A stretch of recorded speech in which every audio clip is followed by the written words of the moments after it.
Welcome everybody to this review of 2020 by Two Santas, Rob Ferrone, Jos Voskuil. First, let me introduce Rob Ferrone. I met Rob about 2 years ago during a PDT conference, and at that time I thought he's one of those young guys that are going to bring the energy in PLM. With QuickRelease, he's a founder, and then to my astonishment I discovered the company exists already for over 15 years, and how could they still be so young and so energetic? What I liked about QuickRelease is, first of all, they are people that try to do common sense. They try to make things work and not use concepts or of software features. It's really about being in the field, being with the customer. And I think what I also like, Rob, your digital plumber nickname is exactly what we're all aiming for. Let the data flow. Huh? Welcome in this episode. Thank you very much, Jos, and thank you very much for having me along to your Christmas webinar. So, Jos, if I may introduce you, so Jos Voskuil, aka the Flying Dutchman. So you're a well-known PLM coach, mentor, and even I may say an influencer. Talking at many of the conferences and being a respected voice on the PLM scene. So you help businesses shortcut their knowledge and skills gaps in order to make the right decisions, and more importantly, also articulate the value of their PLM strategies and their place in solving these PLM challenges. And you're also well known as one of the main advocates of the PLM Global Green Alliance. And I know that in your spare time you're a keen cyclist, which is maybe one of the reasons why you live in a flat country. Yeah. So yes, I've always been a big admirer of yours, Jos, and I really respect your knowledge and experience and understanding of the PLM industry. But more than that, the way you express it and the way that you cut through the marketing noise and also really get to the important bits about these strategies. So yeah, good to be here with you. Yeah, we are quite alike. We like common sense, and yeah. So down to earth, pragmatic. Yep. Yeah. So at this dark moment, we are in the end of the year. If I look back, the first thing that I discovered was the introduction of virtual conferences. By coincidence, Technia already had planned their virtual PLM Innovation Forum. And that was the first time, end of April, that we had a big full-blown PLM conference. There I experienced how it is to communicate in a virtual manner. And I must say it was very difficult. It was my first experience, and it was more a sending message than the social interaction you have at conferences. Then recently we had the PLM conference from MarketKey, the PIDX USA. And there I already discovered there are new ways of virtual conferences, which was with the discussion groups where you had your Zoom or your team meetings, and you could discuss with experts or people interested in a topic. Still the challenge of being in a group of 40 people, nobody will talk or only a few will talk.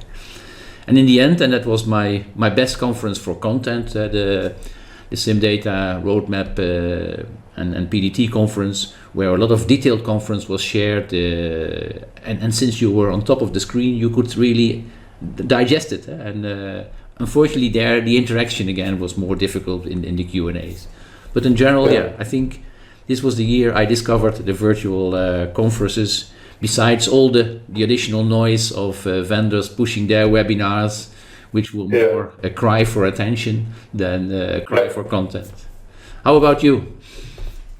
Well, one of my, I guess the biggest highlights, not just for me personally, but also the company, was being able to contribute to something really meaningful. So in the UK, there was the Prime Minister put out a call to help build ventilators in order to help those people who were affected by COVID. And we got involved in that project, and it was unlike anything we've done before. But one of the really surprising outcomes from it was we were able to build a PLM infrastructure or an enterprise architecture within the company within a matter of days, whereas these things, as you know, sometimes take years. And I think the key to it was being very user-centric and saying, right, what do people need in order to do their jobs, and building them that tool in order to, empower them. And that, because there's a lot of time constraint, everyone was just pragmatic, which is the thing that we like. Exactly. And they just wanted to get on and make it happen. And that was, really eye-opening, the fact that actually you can do this quickly if you need to. And it doesn't have to be big and strategic and thought out, and you get some really good results out of it, and they were robust as well. Yeah, probably a little or few politics involved, and much more making things done, making things. Correct. Yeah, absolutely. Yeah. So that was a highlight. Yeah. And you, what else? Well, what I enjoyed was also there were people working on content.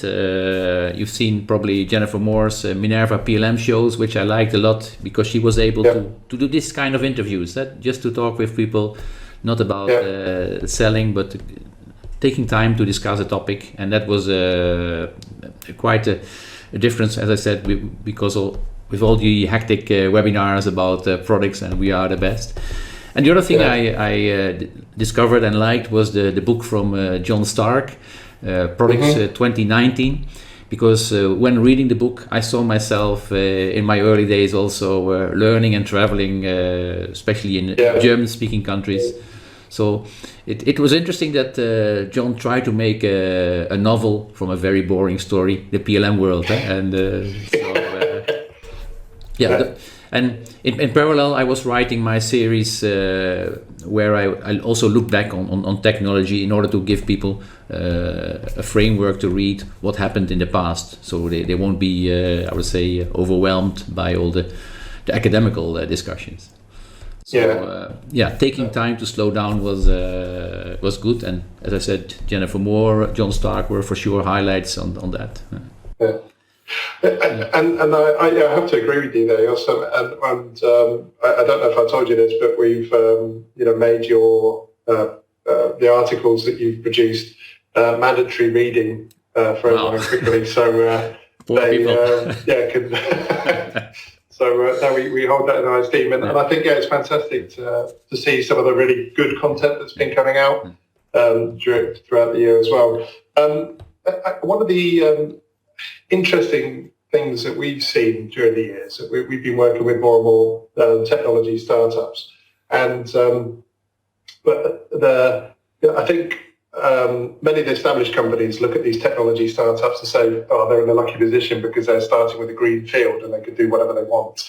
But actually, that's true. But at the same time, there are several challenges associated with creating a business like that, and normally they're pushing towards an immediate goal that's quite short term. So you have to enable that whilst also protecting for the future state. And at the same time, you've got this kind of agile dynamic. So you want people to be agile and creative and innovative, but at the same time, you do actually have to control everything that's going on. And so how do you put those controls in place while enabling agile working, especially when you're coming at the topic from a system engineering perspective. So that's been really educational and really exciting, and that's definitely been one of my highlights for the year.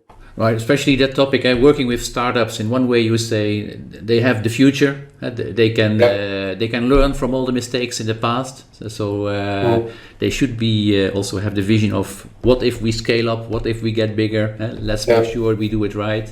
And often you see the challenge that people are so focused on the product features that they will grab any tool to get the product out, and instead of thinking strategic.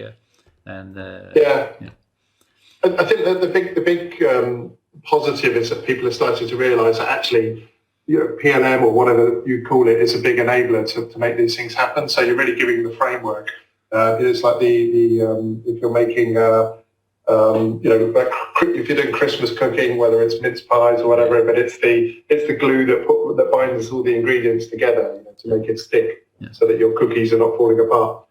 And that's an important realization. Because often those excited people, they have in mind the product in their head, everything is there, And as long as they are there and they can overlook the product, everything is under control. But as soon as it's out of reach, if they grow in the company, it gets lost. And I think, it's one of the points that I think are typically human. It's the same with climate. We know what is going to happen, but we are too busy doing what we like to do most. And absolutely, So. So what else would you take from 2020 then, Jos, as a highlight?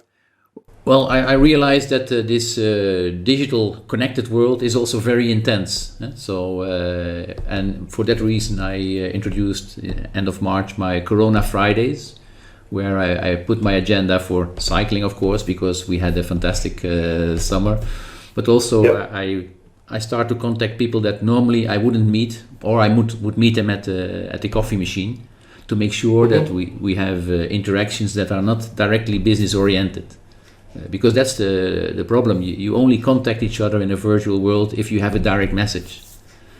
So the Corona Fridays were a way to relax, to keep the social part in the communication.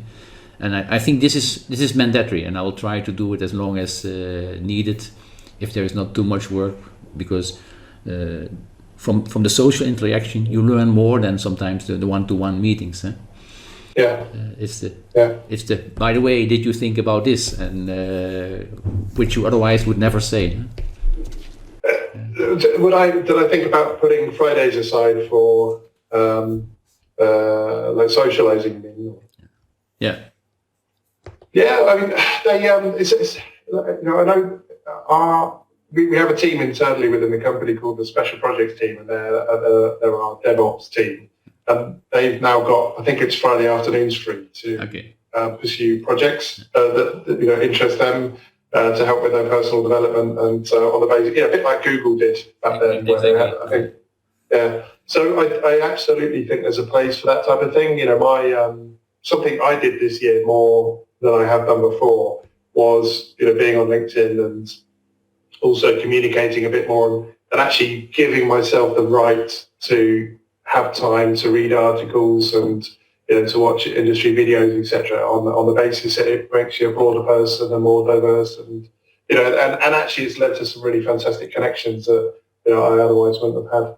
Right. There's definitely a place for it. You're mentioning LinkedIn, and LinkedIn could be such a powerful medium if people didn't just like something, but also explained what they liked or what they dislike, because then you have a discussion. Absolutely. And I think that's the biggest challenge of social media. It's very easy to click like because you've read the title. But if you read the content and then you can explain why you like it, I think that is so crucial to make it work. And I'm pushing for that all the time, and sometimes it works. I absolutely. That's something I push with the team as well, is to saying, first of all, consume the content, read it, understand it, and definitely add a comment, with something that adds value, that's useful for other people that can see it, and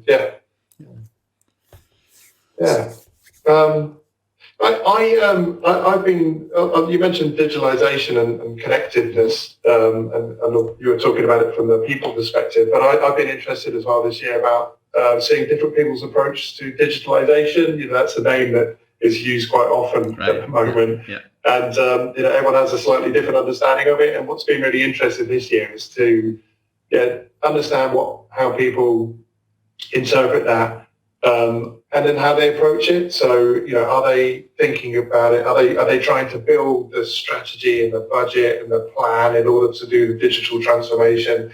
Or are they saying, okay, how do we approach this from a customer perspective? What is it that the customer actually wants? What's the new marketplace? And how do we position ourselves for that? And other people looking at their business and saying, okay, what's our measure of digital right now? So that's been, really, really interesting to see the different approaches. How about yourself? Have you been talking digital with companies? Of course, it's my hobby, because the old PLM, which I call the coordinated PLM, I think it's quite well understood. I mean, it's about delivering the right information at the right time. It's about coordinating people, and the challenge we have is now to get connected. And that's why I was so happy with Mark Halperin's giveaway, where he said, by the way, from our research, time to market was not reported as a benefit of PLM. It was quality and better product development.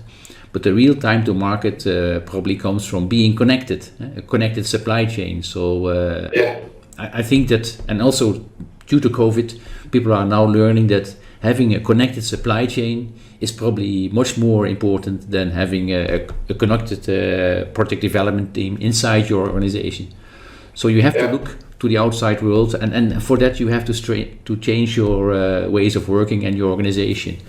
And I think there is the challenge, because most people they have a profit and loss for their department or for their discipline. And how do you develop a culture or a strategy to connect to the outside world and to work multidisciplinary? And that's what I'm focusing on in my coaching, I think, this year, to explain that also on the human side.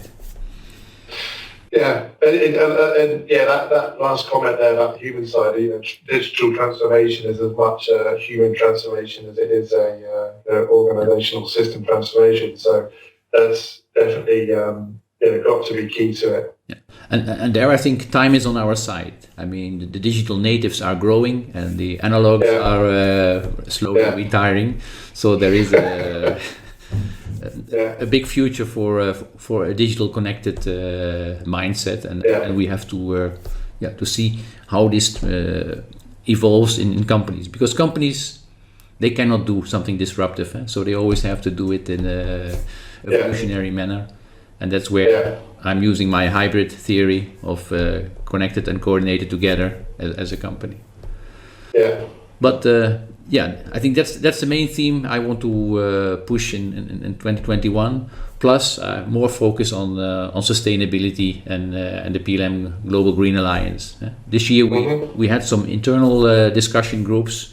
It's very difficult to say PLM and green, because PLM can also be extremely against green. I mean, if you use it in the wrong way. But we really want to make a platform where people with product development or product innovation technologies do something different than just creating a green product. It's also about the process, it's about the sustainability, and we want to offer there a discussion platform. I think that's absolutely right. I think the L in PLM, the life cycle, I think that has to people really need to start thinking about that, and that loop and the feedback loop and the cyclability and reducing the impact and Exactly. If you design your product and you already think about how it is used and how it is going to be decommissioned, then we're already one step further than before. I mean, absolutely. And I think as individuals and businesses, I think we can champion that within our organisations by always asking the question, okay, how is this going to affect the environment, and what are we reusing? Are we creating more rubbish? Do you see it at your customers? Are they having initiatives of being green, or is it only the website is green? It's mixed. Is the honest answer. I think it's yet, and until it becomes one of the top business priorities. I mean, most businesses are driven by whether it's shareholders or profit, etc. But that's the lovely thing about the position where we are at the moment, is that we're getting to work with more and more companies where the product itself is originating from a green perspective, where they said, we can't continue with the way that we, the products that we've been creating until now, that we have to have different products that change, have a positive impact on the world. And in addition, I think also the good news we see is that more and more investors also realize that investing in sustainable products and product development also is more profitable than in the old energy. So there is a trend. So and it's nice. It's nice. We can be a part of solution finding. It's all about finding the right solutions, and so that's the good thing about it. That we've got a piece to play. And how do you make it really easy for people to do the right thing. Right. So that's good. Okay, I think it's time to move on to the next year. Yeah, let's look ahead. Yeah, what's on your radar then for 2021, Jos? It's mainly that we get back a social life. I don't need to be the Flying Dutchman next year so much as I was in the past. I realized that digital can do a lot of virtual conferences, but I hope we still have the balance to meet with people, because these side discussions are so crucial for the full understanding. And and for the rest, I wish you all a happy and healthy and social 2021. That's absolutely. Yes. So I'm looking forward to 2021, because I think that there's if we talk about the economic situation, I think there's going to be shockwaves, and there's a challenge on companies. How do you then prepare yourself for the future state, and how do you be flexible and actually give yourself the best chances of survival, whilst at the same time having to deal with risk and financial challenges, etc. So how a company is going to get through that, that's going to be interesting. I hope we can help people come out of that positively. I think there's some big questions. You see these inspirational companies like SpaceX and Tesla, etc. Really paving a way in terms of product development, and that you have other companies who have quite a big gap to that way of working, and how they're going to close that gap. So I'm interested to see how that's going to play out with these companies and playing catch up. I think we talked about it as well, about consumer centrism, and if that's a word, but being consumer centric. And I'm also hoping that businesses are going to start to become more employee centric as well, thinking about the user experience for employees. And we touched on it that digital transformation is as much a human and people transformation. So how a company is going to be supporting their employees to give them the right tools in order to do the best that they can do. Exactly. Yeah, I think in that statement that people don't want to be a resource. They want to be an individual, and especially in the war for new talent. I mean, you have to be employee focused. So I'm hoping to see more of that next year. Okay. Yeah, let's close. That's fantastic. Lovely speaking to you and sharing thoughts on the year gone and the year to come. So enjoy, and see you back in 2021, the year of the Thank you very much, Jos. Have a great Christmas, and gute Rutsch, as they say in Germany.